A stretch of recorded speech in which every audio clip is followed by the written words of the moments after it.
యవనంగా కొంచెం భయం ముసుగుతనం వచ్చేసా, జీవితం వ్యర్థమైపోయా.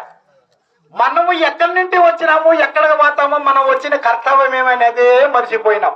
అది మరిచిపోయి మాయలో పడి నాది నాది కొట్టుమిట్టాడుతున్నాడు. తృప్తి లేదు.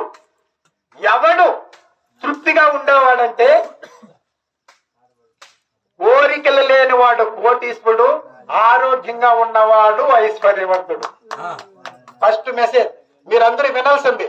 మన యొక్క సనాతన ధర్మమైనటువంటి హిందూ సాంప్రదాయంలో మానవత విలువలు కోల్పోతున్నారు. సెల్లులకు పరిమితం అయిపోయినారు, కంప్యూటర్లకు పరిమితం అయిపోయినారు. అమ్మ నాయన బంధువర్గం అంతా కట్ అయిపోతా ఉంది. మనము ఇట్లే అయితే జరగబోయే జనరేషన్ కు మనకు చూసేవాళ్ళు లేరు. వృద్ధాశ్రమాలు అయిపోయినాయి, పిల్లలకు వచ్చేసింది. పిల్లల ఆశ్రమాలు అయిపోయినాయి, ఎవరు చూసేదేవిలా. ఎవరన్నా చూడు, నా బిడ్డ చదవల్ల, ఉద్యోగం రావాల. ఇదేనా? ఉద్యోగం కోసం కాదు చదువు, జ్ఞానం కోసము. జ్ఞానం వచ్చిందంటే సర్వము సిద్ధిస్తుంది. మనమగాన తిట్టుకుంటా లేచినామంటే పిల్లలు కుట్టుకుంటా లేస్తారు. నేను చెప్పబేది ఒకటే, మనం సన్యాసులము కాదు, రాజయోగులం, కష్టపడి సంపాదించే వాళ్ళం.